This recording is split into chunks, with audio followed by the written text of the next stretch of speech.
Servus, Glück auf und herzlich willkommen zu einem weiteren FC Bayern Talk. Und zwar zum Spiel in Berlin gegen Union.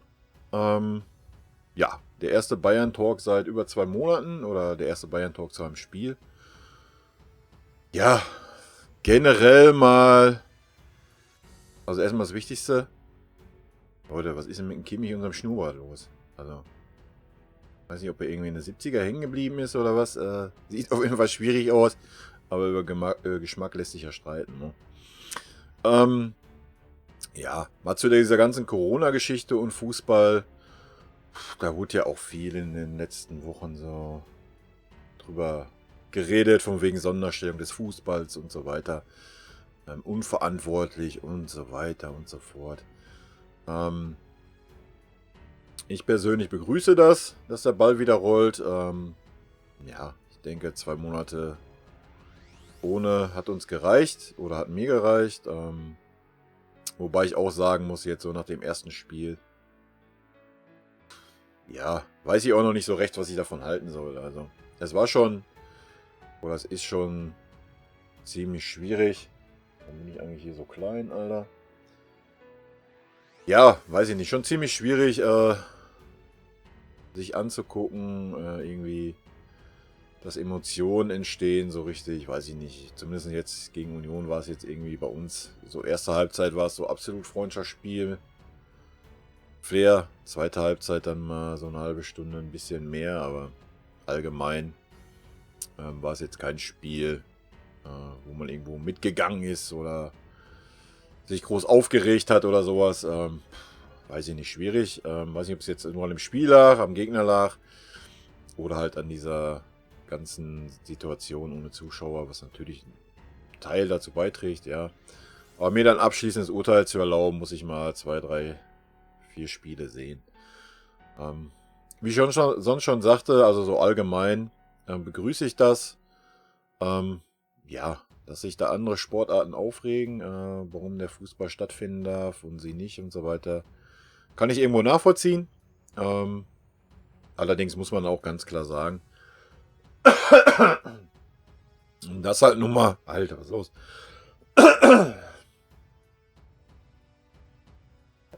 Man geht dem Ende entgegen. Ja, dass nun mal einfach der Fußball auch einen anderen Stellenwert hat in unserer Gesellschaft, ja, gerade in Deutschland. Ich weiß, so die Leute, die mit Fußball gar nichts am Hut haben, können das nicht nachvollziehen. Aber ja, man muss das halt einfach fairerweise sagen. Guckt euch die Einschaltquoten im Fernsehen bei Fußball an, vergleicht das mit dem Basketball, Handball, sonst irgendeiner Sportart. Von daher, begrüße ich das schon und ich denke auch, gibt ja mittlerweile genug Lockerungen, auch für die Bevölkerung und warum soll man da kein Fußball spielen? Ist aber auch nur meine persönliche Meinung, ja. Jeder, der das anders sieht, würde ich jetzt nicht verurteilen oder sowas. Das muss jeder für sich entscheiden, denke ich. Wie gesagt, ich begrüße das und auch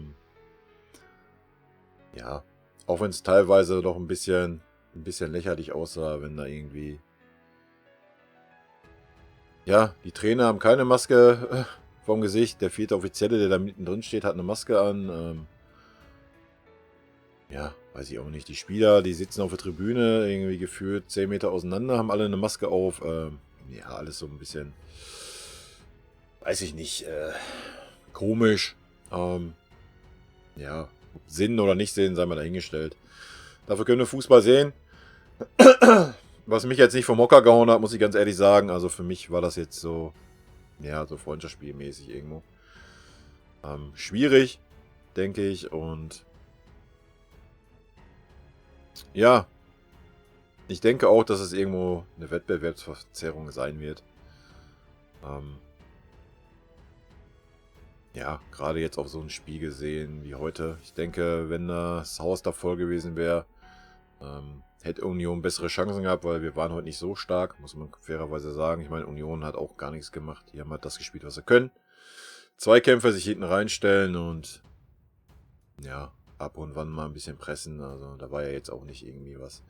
Aber wie gesagt, ich denke, so wenn da die Hütte voll wäre und es brennt und ich denke, da wäre einiges mehr gegangen bei Union. Von daher ist es schon irgendwo ein bisschen Wettbewerbsverzerrung. Klar, diese Voraussetzung hat jetzt jede Mannschaft, logisch. Aber ja, keine Ahnung. Ich sehe das so, wenn jetzt zum Beispiel unten Bremen gegen Paderborn spielt. Ja? Im Hinspiel, sag ich mal, ich weiß nicht, wer Heimrecht hatte. Sag jetzt einfach mal Bremen. Hat Bremen mit Zuschauern gespielt, hat natürlich einen riesen Vorteil gehabt. Wenn Bremen jetzt in Paderborn spielt, da sind keine Zuschauer. Hat Bremen halt wieder einen riesen Vorteil und nicht Paderborn. Von daher ist das schon irgendwo ein bisschen Wettbewerbsverzerrung, das Ganze. Aber klar, bevor jetzt irgendwie 70% der Vereine bankrott gehen, ist es schon sinnig, das irgendwo fortzusetzen. Und es müssen ja irgendwie auch Ergebnisse feststehen. Aber auch da hat jeder wahrscheinlich so seine Meinung. Gut, das mal dazu. Wie gesagt, ich werde mal so in 2-3 Wochen, wenn das so ein bisschen sich eingelaufen hat, sofern es dann noch stattfindet, weiß man ja auch nicht. Ich denke mal, dann werde ich mir eine Meinung gebildet haben und dann werde ich die auch mal kundtun.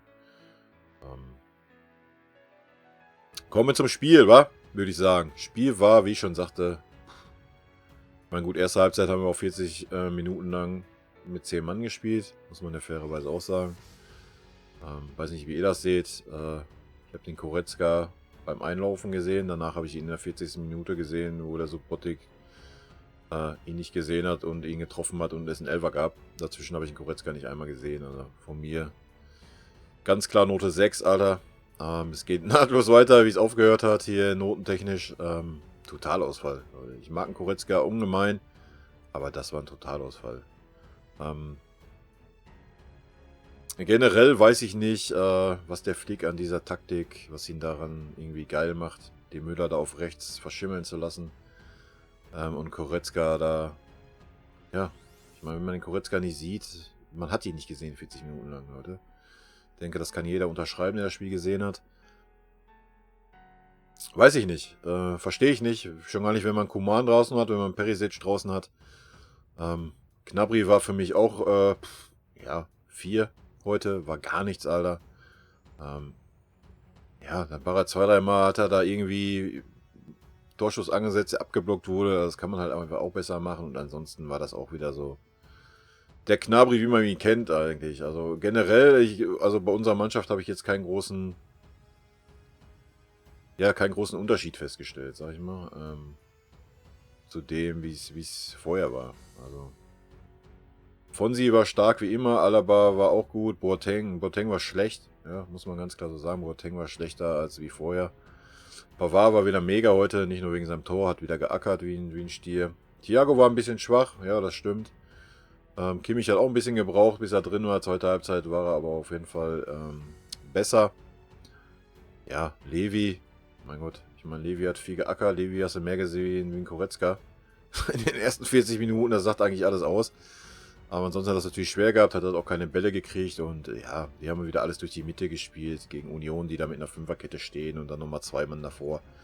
Habe ich halt null verstanden, die Taktik. Ja, da kann man den Goretzka vielleicht auch ein bisschen in Schutz nehmen, dass er da irgendwie kein Land sieht, wenn er immer von 3-4 Mann umgeben ist. Keine Ahnung, habe ich halt einfach nicht verstanden, diese Taktik. Und ja, wie gesagt, den Müller da auf rechts, das ist halt einfach...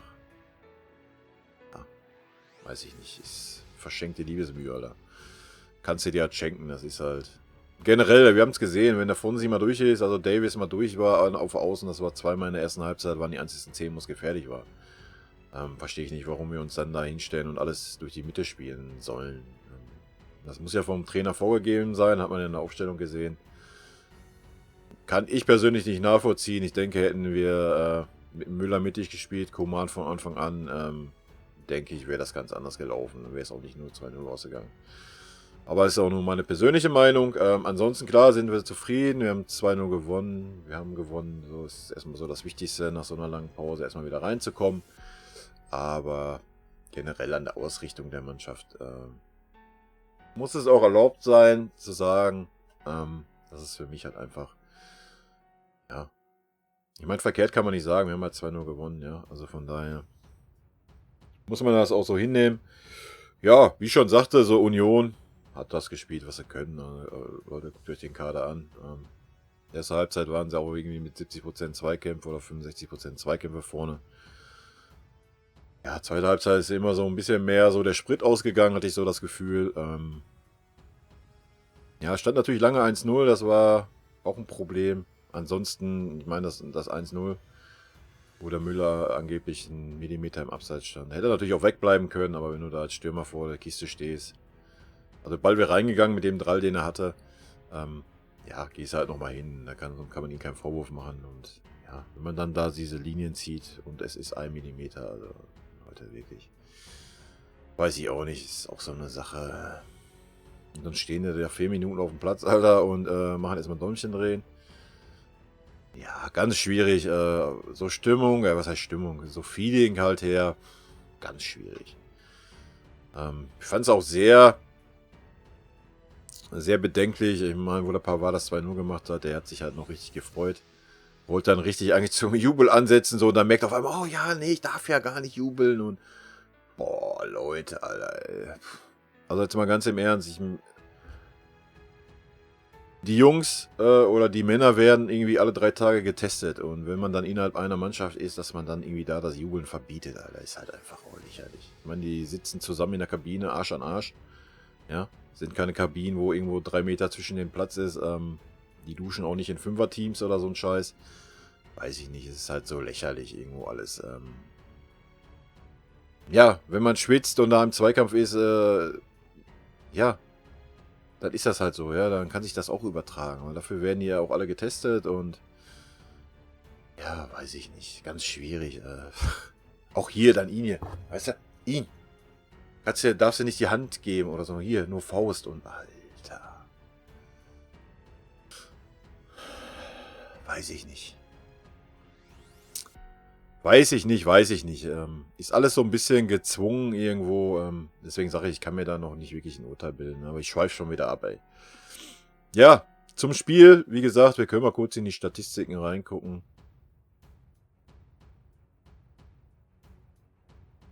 Hier aber eben mal hier ihn ausmachen, sonst smasht er gleich wieder an. Ja, ich hab dich doch ausgemacht, Alter. Nerv doch nicht rum, ey.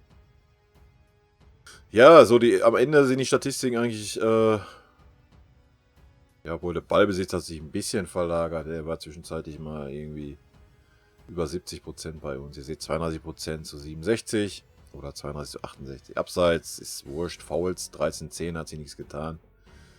Zweikämpfe 47,8% für Union. Also haben wir am Ende auch noch Plus gemacht. Schüsse gesamt 9-13. Ja, also wenn wir ehrlich sind, war es auch ein langweiliges Spiel, ne? Muss man ganz klar sagen. Viel zwischen den Strafräumen. Ja, wie gesagt, der Gnabry hat es irgendwie 3-mal versucht. Es hat sich einmal gebacken, er kriegt den Ball nur entfernt in Richtung Tor zu kriegen.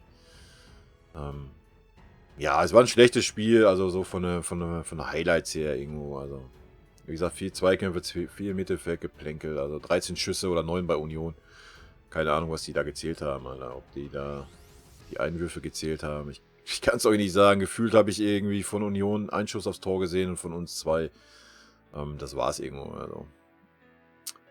Schüsse, Gnabry hat 4 Schüsse, Alter. Ich habe nicht einen Schuss vom Gnabry gesehen. Die wurden halt alle abgeblockt und das zählt dann als Schuss oder was. Dann erklärt das natürlich diese Statistiken hier. Also lächerlich.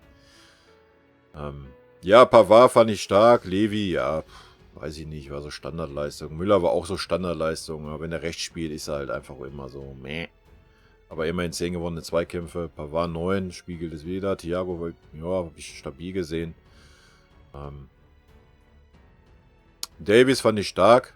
Kimmich fand ich auch okay, aber erst zweite Halbzeit. Erste Halbzeit war er auch irgendwie so unterirdisch so ein bisschen. Müller 2 Torschussvorlagen. Keine Ahnung, Alter. Ich weiß auch nicht, wo Kimmich 3 hat. Keine Ahnung, vielleicht habe ich ein anderes Spiel gesehen. Ich weiß nicht, was die da auch als Torschuss zählen. Also Ballkontakte sagt alles aus eigentlich. Kimmich 112, Thiago 111, Boateng 98. Ja, Boateng zum Ende hin ging es. Da kamen so seine Diagonalbälle ein bisschen besser. Aber wenn er halt mal angelaufen wurde oder sowas, war er schon auch schwierig, fand ich. Also es war für mich jetzt keine Leistung, dass man sagt, er muss im nächsten Spiel spielen, Alter. Könnte man vielleicht auch einfach mal in Hernandez bringen. Wow, guck mal, hier taucht der Goretzka bei einer Statistik auf. Also er war auf jeden Fall auf dem Feld. Wurde 3-mal gefoult.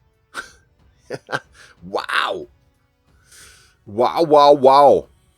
Ja, ansonsten, wie gesagt, es war einfach ein langweiliges, ereignisloses Spiel, muss man mal fairerweise sagen. Aus meiner Sicht. Wobei man da Union keinen Vorwurf machen kann. Wie gesagt, die haben das gespielt, was sie können. Haben es auch ganz gut gemacht, wie ich finde. Beziehungsweise wir waren halt einfach auch zu lethargisch die ersten 45 Minuten. Wir sind da nur rumgetrabt. Das war halt echt so Freundschaftsspielcharakter, Trainingsspielcharakter. Auch zweite Halbzeit. Da war mal zwischendurch ein bisschen Zug drin. Ja, aber also insgesamt war es echt einfach so, ja, ein Trainingsspiel. Also kam mir so vor. Notentechnisch von daher ist da viel Mittelmaß. Also Neuer würde ich eine 3 geben, Alaba eine 3, Davies würde ich eine 2 geben. Boateng war für mich eine 4, Pavard war definitiv eine 2, Thiago war auch nur Durchschnitt eine 3, Gnabry war für mich ja eine 4. Goretzka, ja, aufgrund der zweiten Halbzeit, da war er ein bisschen mehr so irgendwo, will ich noch eine 5 geben. Ansonsten aufgrund der ersten 40 Minuten wäre er definitiv eine 8, Alter. Müller war eine 3, Kimmich war eine 3, Levi war eine 3, also da war nichts Besonderes. Koman, kannst du gar nicht beurteilen, weiß ich nicht. Die 19 Minuten, ja, habe ich jetzt auch nicht viel gesehen. Da war aber auch dann schon irgendwie so Ringepitz mit Anfassen. Perisic kannst du nicht beurteilen, Q-Song kannst du auch nicht beurteilen. Ja, ich hätte mir auch einen anderen Einstiegs-Bayern-Talk gewünscht, aber es gibt einfach nichts zu sagen, Leute. Es war halt einfach nicht viel los, muss man halt dann auch so sagen, wie es war. Ne? Wir können mal kurz auf die Tabelle gucken. Ja, ich meine, Leipzig ist erstmal weg vom Fenster. Keine Ahnung. Ja, mich stört's nicht. Ja? Mich stört's nicht, Leute. Dass Dortmund dran bleibt, war abzusehen, denke ich. Obwohl das die 4-0 hätte ich auch nicht gedacht jetzt. Aber Schalke ist halt einfach auch nichts mehr los, Alter. Ja, ich gehe davon aus, dass Dortmund und Gladbach so dranbleiben. Das entscheidende Spiel wird halt nächste Woche Dienstag, glaube ich, ne? Ja, wenn wir da gewinnen sollten, denke ich, da hätten wir 6 Punkte vor Gladbach. Gehen davon aber allerdings nicht aus, dass wir gewinnen werden. Gehe da eher vom Unentschieden aus aktuell. Oder eher von der Niederlage. Muss man mal sehen, wie sich unsere Mannschaft irgendwie entwickelt. So, weil wie gesagt, heute, das war kein Maßstab, war aber auch keine gute Leistung von unserem Team. Ansonsten, dass Leipzig jetzt nochmal irgendwie im Meisterkampf eingreift mit 7 Punkten Rückstand, ja, glaube ich nicht wirklich irgendwo. Dafür sind die auch viel zu unkonstant.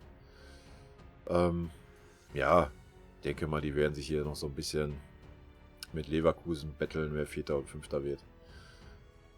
Dahinter, ja, dann ist ja schon ein Riesensprung. Also das ist ja, wer den 6. und 7. Platz macht, da ist ja alles offen. Ja, guckt euch das an. 37 die Freiburger. Die Schalker sind hinter Freiburg, Alter. Eieieiei. Ganz komische Kiste alles. Naja. Gut, Leute, das war der erste FC Bayern, Corona FC Bayern Talk. Ja. Abschließend nochmal, wie ich schon sagte, ich persönlich, ja, habe mich jetzt heute nicht vom Hocker gehauen. Generell bin ich da positiv gegenüber, dass Fußball wieder stattfindet. Ja, aber wenn das jetzt immer so sein sollte. Ich habe ja auch kein anderes Spiel gesehen. Ich weiß nicht, ob bei Dortmund gegen Schalke irgendwie mehr Emotionen drin waren, aber ich denke, beim 4-0 wurde Schalke wahrscheinlich auch irgendwie dominiert. Keine Ahnung, ich denke mal so nach dem Dortmund-Spiel kann ich mir da eher ein Urteil bilden, inwieweit das irgendwie sinnig ist, was gerade so stattfindet. Gesundheitlich, ja, ich denke, die machen das, was sie machen können und werden da getestet und so weiter. Ich muss, seitdem die ganze Scheiße angefangen hat, gehe ich ganz normal arbeiten, habe da auch Kontakt mit Türen, Klinken ohne Ende, mit Menschen und so weiter. Also, ja, von daher sehe ich das jetzt nicht kritisch, dass da irgendwelcher Sport stattfindet. Jetzt eher kritisch, dass dann kein Sport stattfindet. So wie Tennis oder sowas. Warum sollte kein Tennis stattfinden? Ist halt so ein Ding. Keine Ahnung. Aber das ist ein Thema für sich. Da mache ich gerne mal einen Talk zu, wenn ich mir so ein bisschen ein Urteil gebildet habe. Ja, das war's, Leute. Was soll ich noch groß sagen? Spiel war Trainingsspiel, standardmäßig. Es war sehr höhepunktarm. Viel Zweikämpfe, viel Fehlpässe. Wie gesagt, falsche Taktik in meinen Augen. Ja, das war eigentlich so der Hauptknackpunkt. Ich denke, hätten wir Union über die Außen mehr unter Druck gesetzt. Aber mal ganz ehrlich, der Potic hat da irgendwie links rumgeeiert. Bitte dich, Alter. Wenn der Koman oder der Knapri auf ihn zugelaufen wäre, müssen wir uns ja nichts vormachen. Ey. Aber gut, sei es so, wie es ist. Wir haben 2-0 gewonnen. Alles ist tutti, alles ist schön. Wir haben 4 Punkte vor Dortmund. Von daher, selbst wenn wir verlieren sollten in 2 Wochen, natürlich ist noch ein Spiel dazwischen. Wir werden sehen, wie es ist. Ich denke, selbst wenn man Meister wird die Saison, muss man das nicht irgendwie zu hoch hängen. Wird ein ganz komischer Meistertitel irgendwie. Wahrscheinlich wird Feiern verboten sein und was weiß ich. Alter. Lassen wir uns mal überraschen, was das noch so mit sich bringt alles. In diesem Sinne wünsche ich euch einen schönen... Ja, gut, die meisten Leute werden es wahrscheinlich wenn dann unter der Woche sehen. Also eine schöne Woche. Und ja, nächsten Samstag 18:30 Uhr. Was schon mal ein bisschen besser ist wie sonntags, aber immer noch blöd. Aber hey, so ist es. Und ich hoffe, wir sehen uns dann, oder ihr seht mich, nächste Woche wieder zum FC Bayern Talk, wo wir hoffentlich ein bisschen mehr über Spiel reden können, wo ein bisschen mehr Ereignisse im Spiel waren. Heute war halt einfach nichts im Spiel, Leute. In diesem Sinne, haut rein. Bis dann. Ciao.